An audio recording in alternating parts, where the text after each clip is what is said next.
Hey everyone, and welcome to our week of our Chapter 2 review.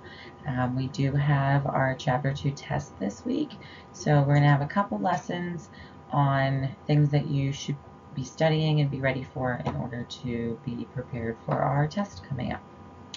So with your vocab words, now that it's ended and we are going to be moving on shortly, you should be very familiar with these vocab words.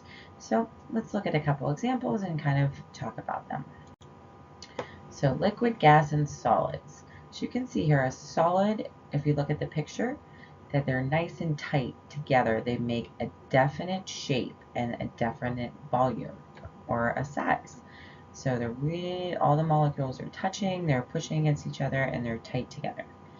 A liquid isn't so rigid and it has no fixed shape. So a liquid moves and swishes and swashes, right? But it does have a certain amount of volume, and the volume comes from whatever container it's in. So if you have, right here, Diet Coke, this has 20 fluid ounces. So the volume is 20 ounces, but as you see, it can move, right? So it doesn't have a definite shape. And gas, the air we breathe, not rigid at all, no fixed shape or volume. It just fits around the container that it may be in, and the molecules are very far apart. So physical properties is another thing we talked about, and different characteristics can be observed or measured without changing the identity of the substance that we're talking about. So here's a list of some that you can talk about, and I know we've discussed quite a few of these. So like a physical property could be color, brightness, the size of something.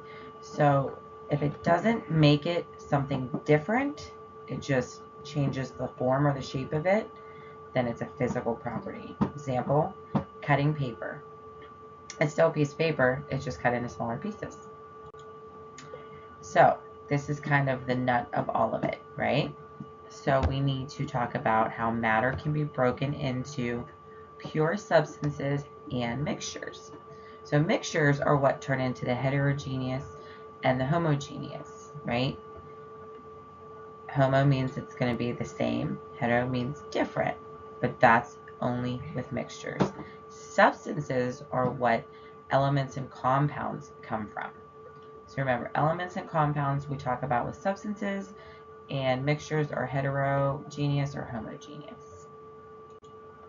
Chemical reactions. This is actually the fun part of chemistry because you can watch things blow up, you can watch things change right before your eyes. So here we have a chemical reaction happening. It looks like something is heating up and may have caught on fire.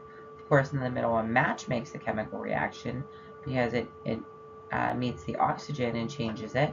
And then I'm not sure what this is, but it's a mixture of orange and blue turning into yellow. So do the questions below, and hopefully you'll be ready for our quiz coming up this week.